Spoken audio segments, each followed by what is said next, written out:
and I am 30 years old. I live in San Francisco, a city where ambition thrives, and dreams are as tall as the skyscrapers that line its iconic skyline. I work as a crisis management strategist for a top-tier fintech company, helping clients navigate the worst-case scenarios they hope never happen. My job revolves around analyzing risk, controlling outcomes, and predicting disasters. But nothing in my career could have prepared me for the disaster that would come in the form of a voicemail. It was a Tuesday, just another day in my busy life. My office was quiet, except for the hum of the fluorescent lights overhead and the soft tapping of keys as I typed out risk reports.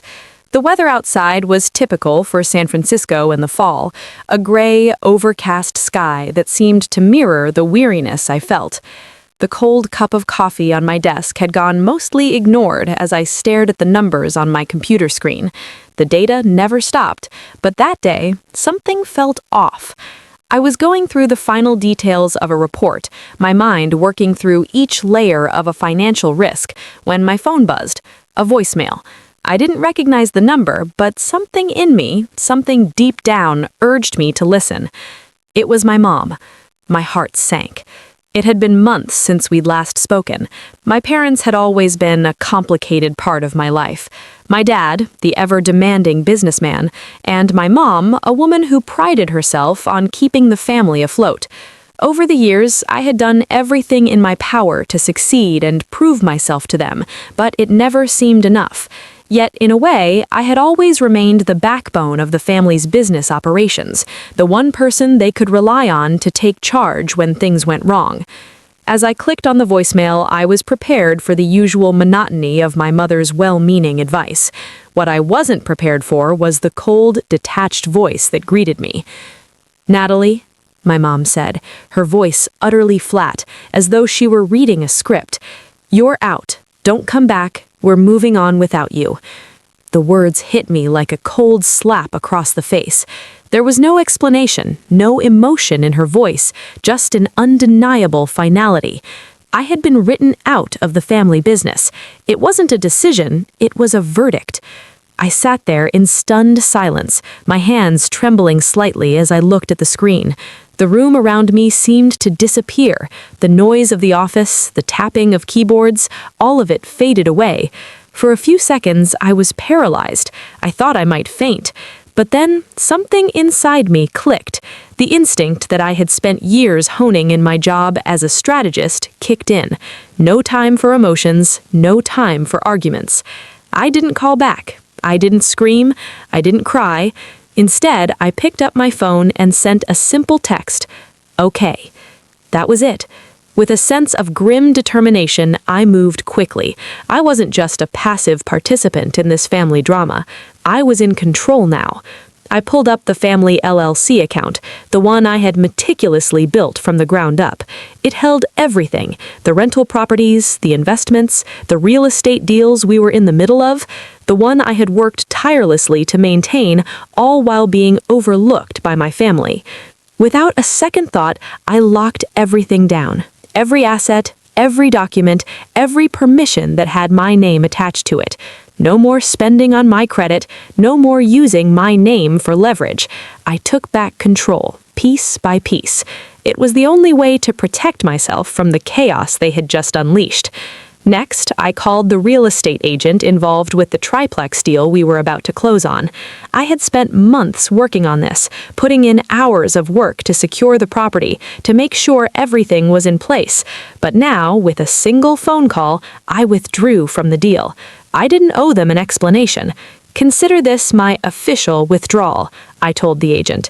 "I'm out." I felt nothing as I hung up. The deal they had counted on was now gone. My name would no longer be part of it. Finally, I froze the family retirement account, the one I had spent years structuring, the one that had been the safety net for my parents in their old age. No one could touch those funds without my explicit consent. It was done. I had secured my position. I glanced at the clock. By the time I finished my coffee, the work was done. Their easy road was gone, and they didn't even realize it. They thought they could push me out, cut me off, but what they didn't know was that when they erased me, they gave me something much more powerful: control. But I thought that would be the end of it. The next morning, I woke up to my phone buzzing incessantly, 46 missed calls. I could already guess who they were from. My mom, my dad, even their lawyer. I didn't have to look to know who was calling. I knew the number without even glancing at the screen. The voicemail from the lawyer, Evan Coleman, was the first to play. His voice sounded tight, almost frantic. "Natalie, we need to talk. This is serious. Please call me back as soon as possible." I almost laughed. They had no idea what the real problem was. The problem wasn't me being gone. It was everything I had taken with me. By the time I finished listening to the voicemail, I could feel the weight of my actions settling into my chest. What had just happened wasn't just a family argument. It was a turning point, a pivot I hadn't expected. My entire identity was tied up in the things I had built: my family's business, the investments I had made for them, and the sacrifices I had put into every transaction. I had given them everything, and in return, they gave me a voicemail. I leaned back in my chair, eyes closed, the office lights flickering above me. My fingers twitched. Part of me wanted to run, to escape from the weight of it all, to not have to face what came next. But there was no running anymore. Not for me. I had taken control. And in that control, there was no room for weakness, no space for regret. A part of me was still stunned. I had spent my life trying to keep things together for them, trying to make them proud, all while carrying the burden of their expectations. Yet now, they had chosen to cut me out as easily as they would throw away a contract that no longer served them. They had written me out of the story, but they didn't know this. They had written me into something entirely else. The phone buzzed again, another call from my mom. I didn't answer. I stood up and walked to the window of my office, looking out over the city. San Francisco sprawled beneath me, the gray skyline muted under the overcast skies. The bustling streets below seemed oblivious to my inner storm. I felt disconnected from the world down there, as though I had stepped into an entirely new dimension. It was just me, alone with my decisions. The next few hours were a blur. My phone rang constantly. Texts flooded in, each one more desperate than the last. My mom, my dad, even their lawyer. I didn't have to look to know who was calling. I knew the number without even glancing at the screen. The voicemail from the lawyer, Evan Coleman, was the first to play. His voice sounded tight, almost frantic. "Natalie, we need to talk. This is serious. Please call me back as soon as possible." I almost laughed. They had no idea what the real problem was. The problem wasn't me being gone. It was everything I had taken with me. By the time I finished listening to the voicemail, I could feel the weight of my actions settling into my chest. What had just happened wasn't just a family argument. It was a turning point, a pivot I hadn't expected.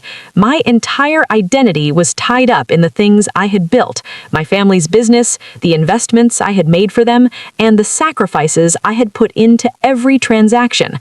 I had given them everything, and in return, they gave me a voicemail. I leaned back in my chair, eyes closed, the office lights flickering above me. My fingers twitched. Part of me wanted to run, to escape from the weight of it all, to not have to face what came next.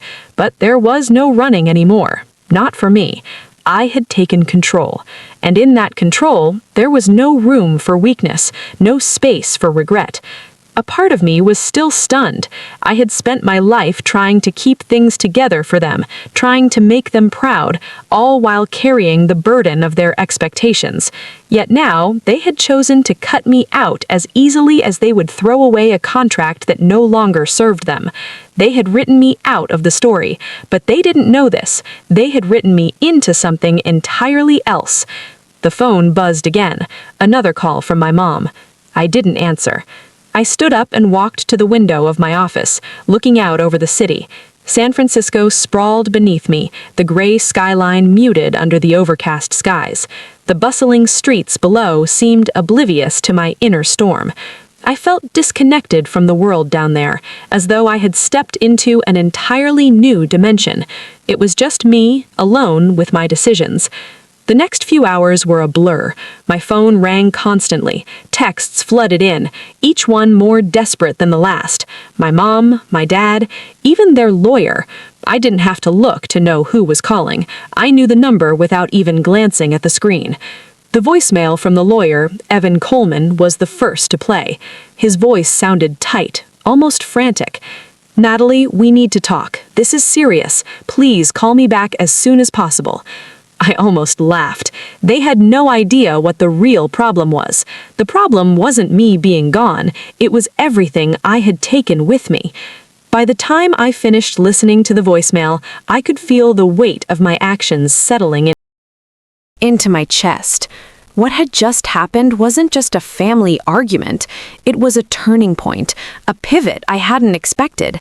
My entire identity was tied up in the things I had built, my family's business, the investments I had made for them, and the sacrifices I had put into every transaction. I had given them everything, and in return, they gave me a voicemail. I leaned back in my chair, eyes closed, the office lights flickering above me. My fingers twitched. Part of me wanted to run, to escape from the weight of it all, to not have to face what came next. But there was no running anymore, not for me. I had taken control, and in that control there was no room for weakness, no space for regret. A part of me was still stunned. I had spent my life trying to keep things together for them, trying to make them proud, all while carrying the burden of their expectations. Yet now, they had chosen to cut me out as easily as they would throw away a contract that no longer served them. They had written me out of the story, but they didn't know this. They had written me into something else entirely. The phone buzzed again, another call from my mom. I didn't answer. I stood up and walked to the window of my office, looking out over the city. San Francisco sprawled beneath me, the gray skyline muted under the overcast skies. The bustling streets below seemed oblivious to my inner storm.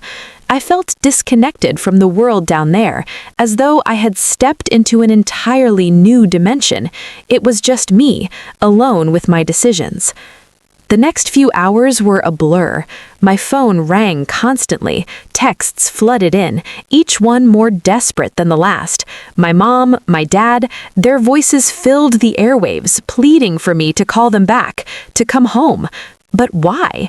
What was left for me there? One message stood out, though. It was from my little sister, Brooke. I hadn't heard from her in weeks, and her silence had been unsettling. She always had something to say, always needed attention, and yet she had been completely absent from this mess. Now, a single message popped up on my screen. "Brooke, this isn't you. I know you. Call me. We need to fix this." Something about the message felt off. It wasn't Brooke. This wasn't the girl who would send cryptic texts out of guilt. She was scheming. I could feel it in my bones. Something wasn't right. Brooke was in the background, playing her part like she always had. She knew how to manipulate people, how to twist the truth into a version that suited her. And right now, I was starting to believe that she had engineered this whole situation, with my parents as unwitting pawns. I put my phone down and refocused. The more I thought about it, the more the pieces fell into place. This wasn't just about my mom and dad. It was about control, about Brooke trying to insert herself into what I had built. The triplex was a prime example. It wasn't just a house. It was leverage, a way for her to step into the position I had worked tirelessly for, to push me out and take everything I had earned. My suspicions deepened as I thought back to the moments when Brooke had been oddly quiet. She had never cared about business deals, never showed interest in the finer details of the LLC until recently. I had seen her casually throw around phrases like streamlining the business and freeing up equity during family dinners. These were terms I had spent years understanding, mastering, but suddenly Brooke was playing at it, pretending to understand how these things worked.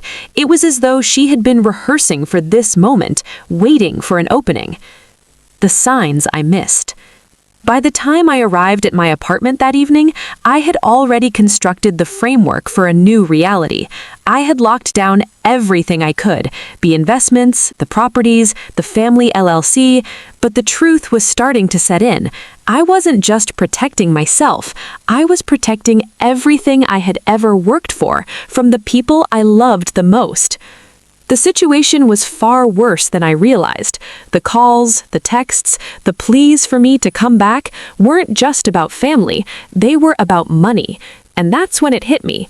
My family was no different from the high-stakes clients I worked with every day, the ones who would stop at nothing to secure what they believed was rightfully theirs. I opened my laptop and checked my emails. There, in my inbox, was a message from my financial advisor, Daniel. I had worked with him for years, setting up the LLC, managing the family's investments, and making sure everything was above board. His email was simple, just a few lines, but it sent a chill down my spine. Daniel, I saw a few draft documents floating around. There were references to adding Brooke as a managing member, and your signature line was left blank. It looked odd, but I flagged it. Nothing went through, but be careful. If someone's trying to make changes behind your back, you need to act fast. I sat frozen in my chair, rereading the email. Brooke. Her name appeared like a red flag in front of my face. She was trying to make a move, using my absence as an excuse to step in and take control. But this time, she had underestimated me. I immediately called Daniel. Nothing's going through, Natalie. His voice was low, almost urgent. But if this goes further, you need to be prepared. If they're trying to force changes without your approval, it could get messy.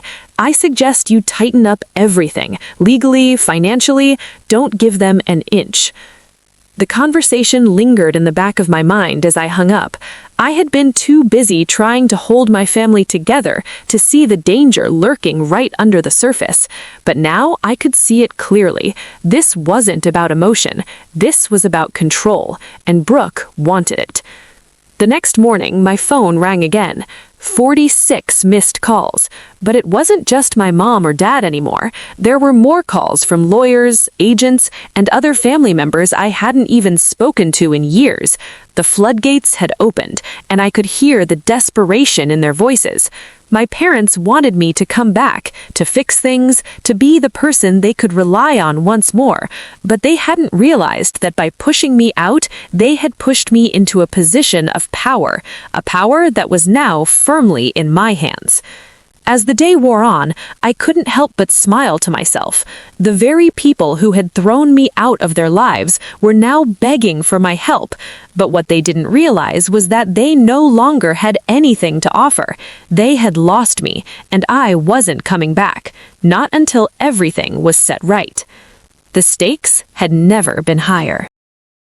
They thought they could write me out, but what they didn't realize is that when they erased me from their lives, they gave me something much stronger: control. I spent the next few days watching my phone light up with notifications, calls, and messages. My parents, their lawyer, even distant cousins I hadn't spoken to in years. They were all trying to get in touch.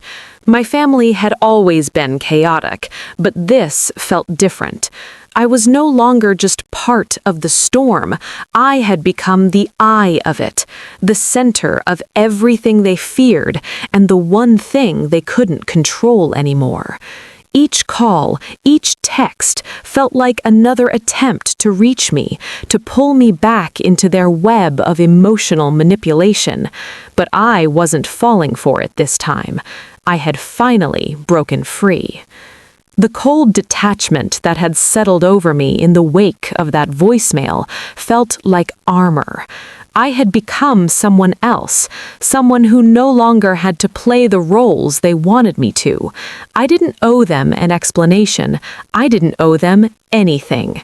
But that didn't mean the weight of it all was easy to carry. Every day I felt the tension building. My parents, desperate and out of options, were beginning to see the cracks in their plans. They had expected me to cave, to come crawling back.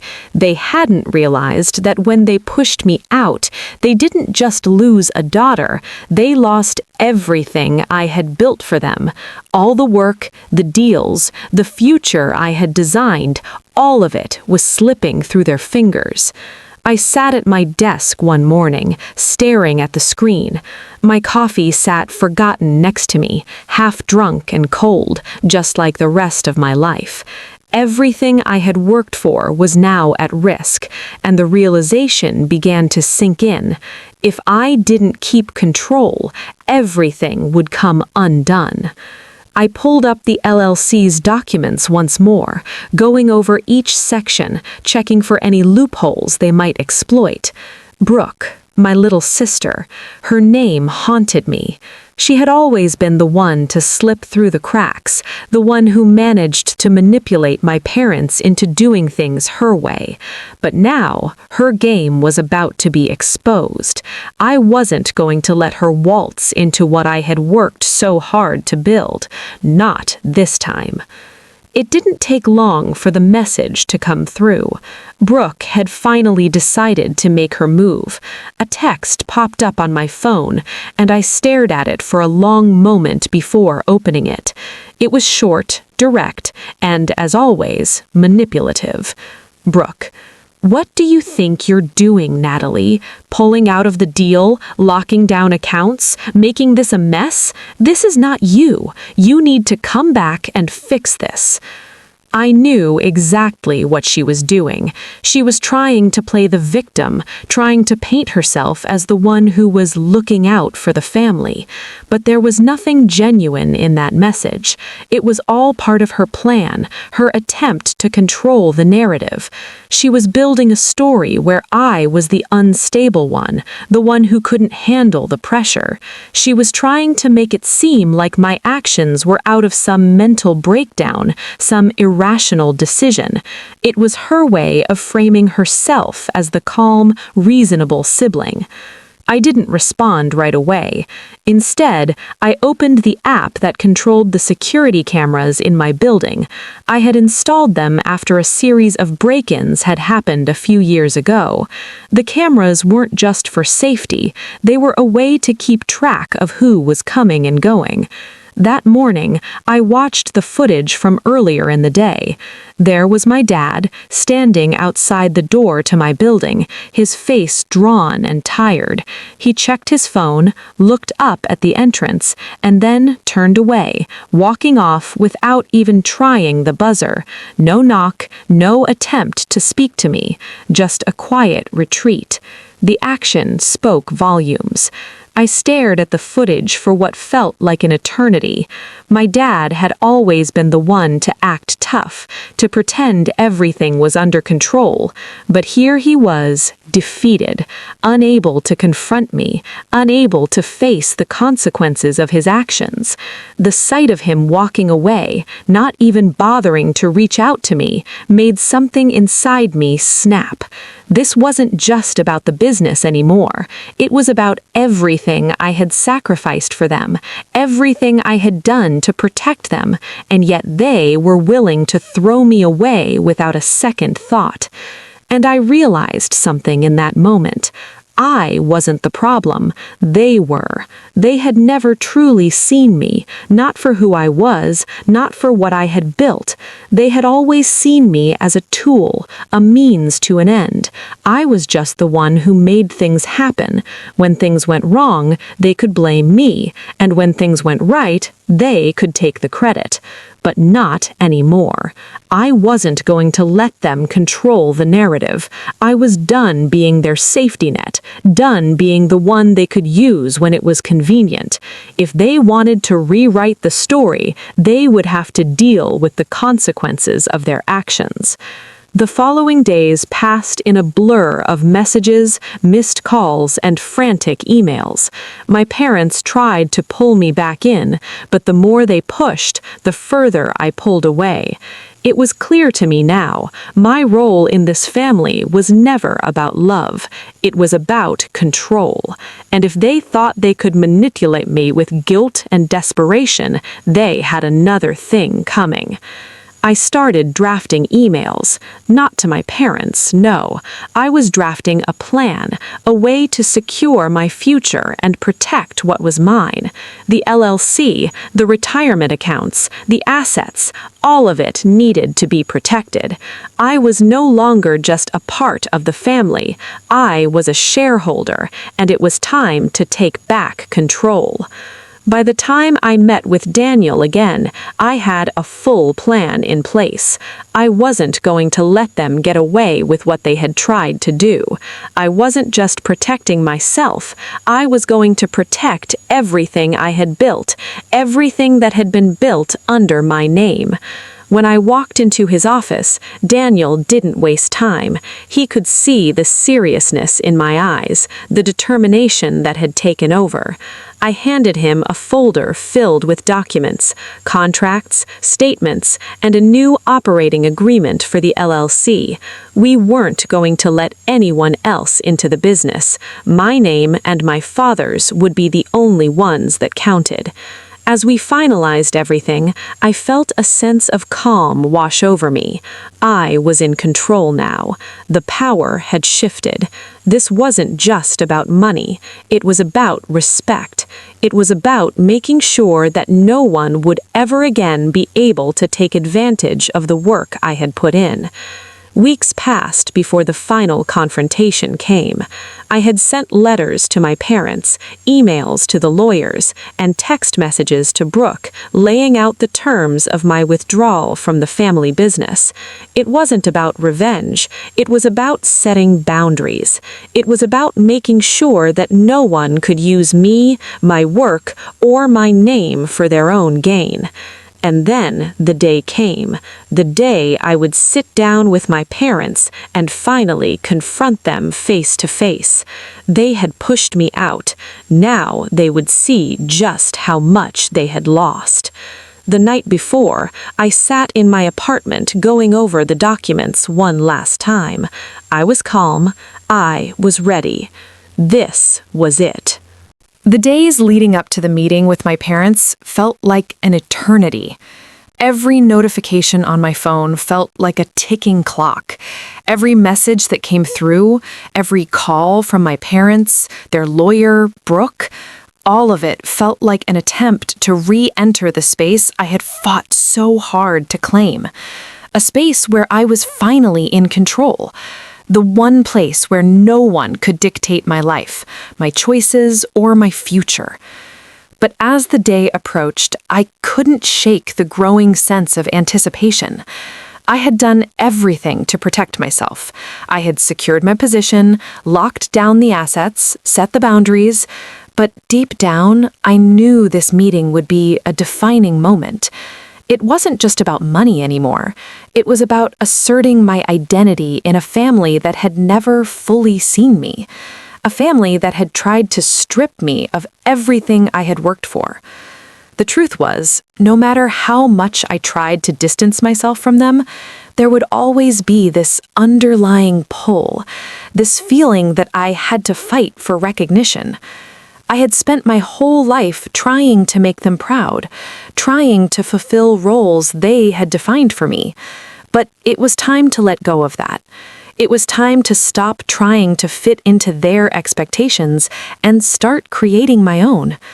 I had to do this not just for me, but for the little girl who had always been overlooked, who had always worked in the shadows, making sure everything went smoothly while everyone else took the credit. I wasn't going to let them push me around anymore. It was time to own my story. I arrived at my parents' house just before 6 p.m. The sky was already beginning to darken, the first sign of nightfall creeping across the horizon. I had made it clear to my mom that I was coming, but I hadn't said what for. I wanted to make sure there was no ambiguity. This wasn't a negotiation.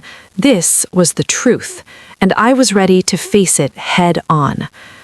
As I walked up to the front door, I could see my mom and dad sitting together on the couch, just as they always did. But the atmosphere was different tonight. The house, usually so filled with their voices and laughter, felt cold and empty. Even the familiar smells of dinner seemed absent. When I stepped inside, the silence was palpable. They both looked up at me at the same time, their eyes filled with a mix of surprise and uncertainty. I wasn't sure what I had expected, maybe anger, maybe guilt, but the one thing I didn't expect was this: hesitation. They had no idea how to approach me anymore. They couldn't figure out if I was still the daughter who had always come back, or if I had truly become something else entirely.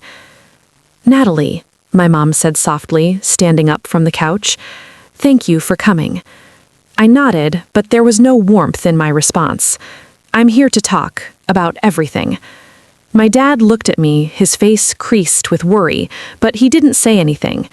I could tell he was trying to figure out his next move, trying to decide how to approach this conversation. "We're sorry," my mom began, her voice trembling slightly. "We didn't mean it like that. You're still our daughter. We never should have said those things. It's just, everything's been so hard lately, and we didn't know how else to handle it." I stared at her, trying to process the words.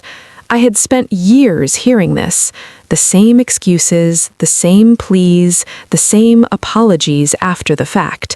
But nothing ever changed. The same patterns, the same roles, the same manipulations. "You should have thought about that before you left me a voicemail saying you're out. You should have thought about that when you made the decision to shut me out without even giving me a chance to explain." My mom's eyes welled with tears, but I wasn't moved. "You can't just throw me away when it's convenient for you and then expect everything to go back to normal. That's not how this works." There was a long silence. My dad shifted uncomfortably on the couch, but he didn't speak.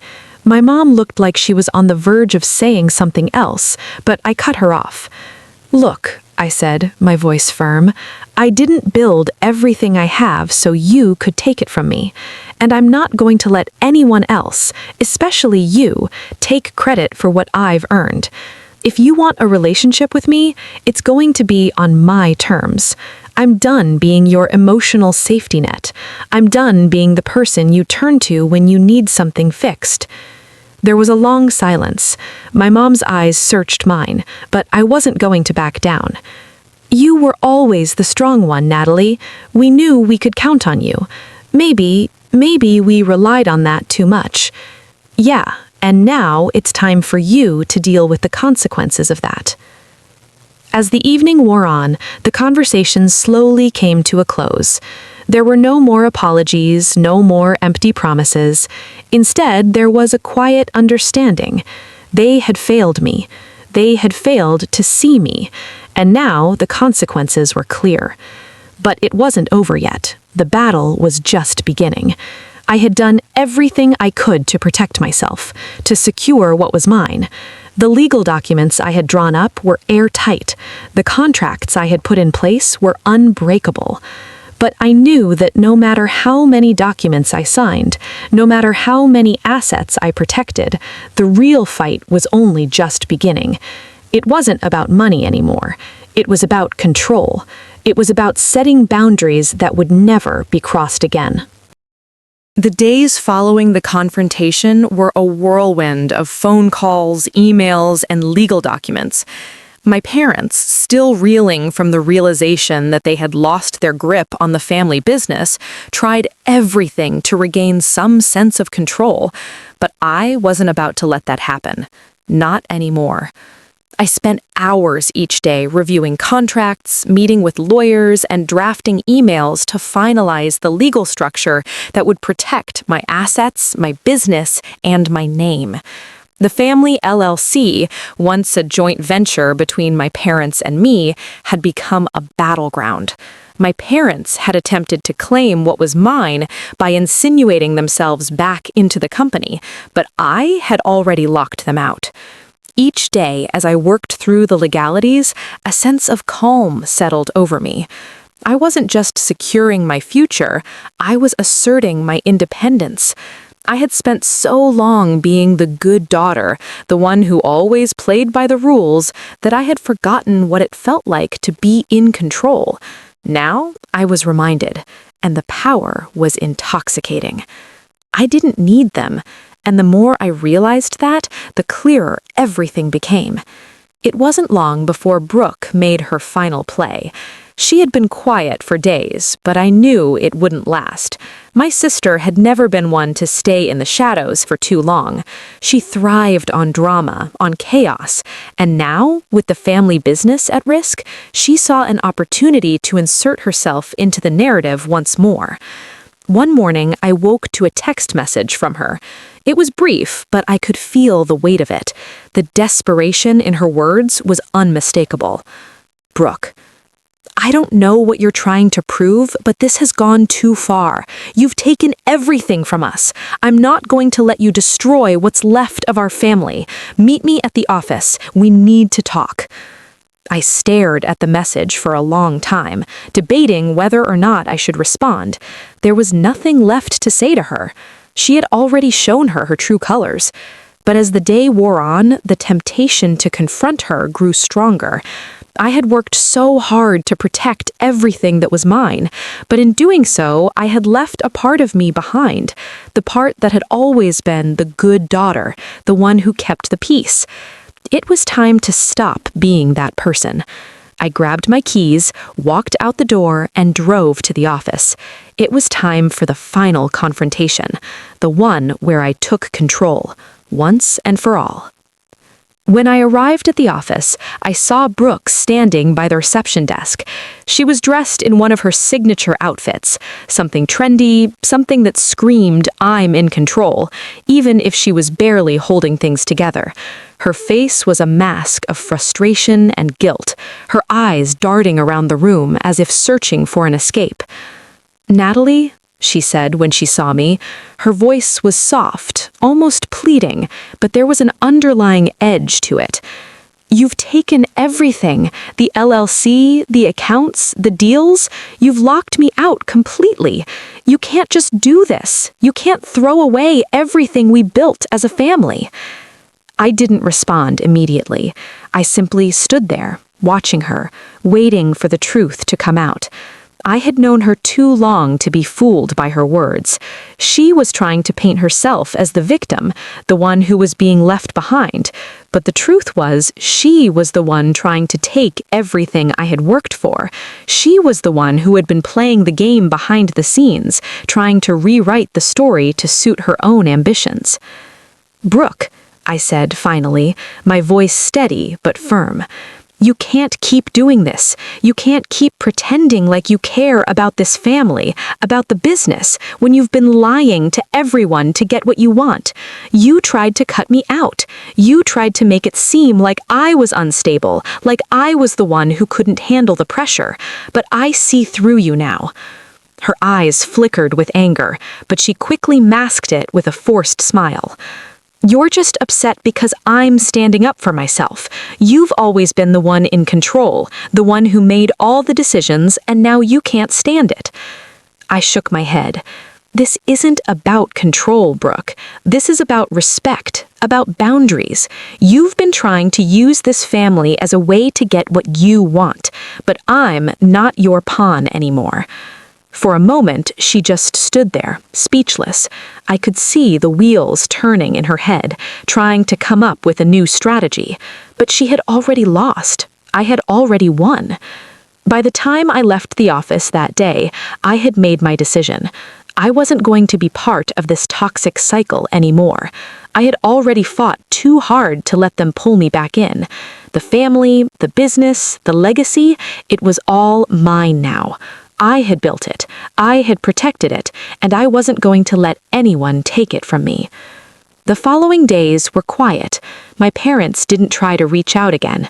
There were no more calls, no more texts. The house was silent, as if everyone had finally accepted that things had changed. I didn't feel victorious. I didn't feel like I had won some great battle, but I did feel something new. Peace. The peace that comes with knowing that I no longer had to carry the weight of their expectations. I had taken control of my life, of my future, and I wasn't going to let anyone take that away from me. As the weeks passed, I started to rebuild my life. I focused on my work, on the business I had secured, and on the future I had designed for myself. There was no more guilt, no more pressure. It was just me. And for the first time in a long time, I was living life on my terms. But I also knew one thing for sure. I was never going to let anyone use me as a safety net again. Looking back, it was clear to me now.